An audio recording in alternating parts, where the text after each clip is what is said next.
the diver. BZ Records, a gun power again. Go to the about to go to the next papa. I don't the father, T1. I don't go my good nose, a gun.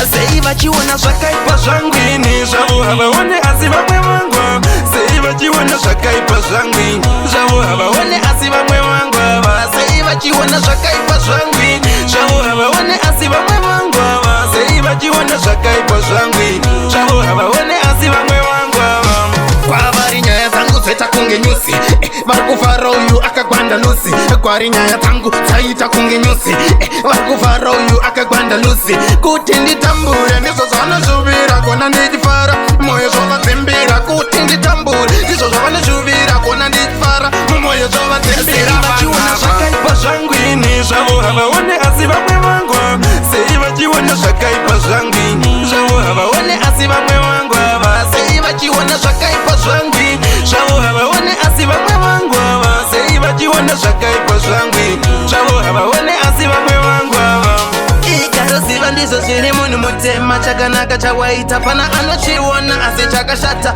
ndicho chavanongona Kufambisa chakashata ndizo zavanoko Kosto shaumiti ya wangu unozara Waita chakashata iwe wangu unozara Ase chakanaka unongonzi wakasara Chakanaka chivya chakabuja Shakai pasangwini Shabu haba wane asiba mwewangwa Seiva shakai pasangwini Shabu haba wane asiba mwewangwa Seiva shakai pasangwini Shabu haba wane asiba mwewangwa Seiva shakai pasangwini Shabu haba wane asiba mwewangwa Kwa varinya ya tangu seta kunge nyusi Varkufara uyu akagwanda lusi Kwa rinya ya tangu saita kunge nyusi Varkufara uyu akagwanda lusi Kutindi tambure niso zana shubira Kona ndijifara moyo zova tembira Kutindi tambure niso zana shubira Kona ndijifara moyo zova tembira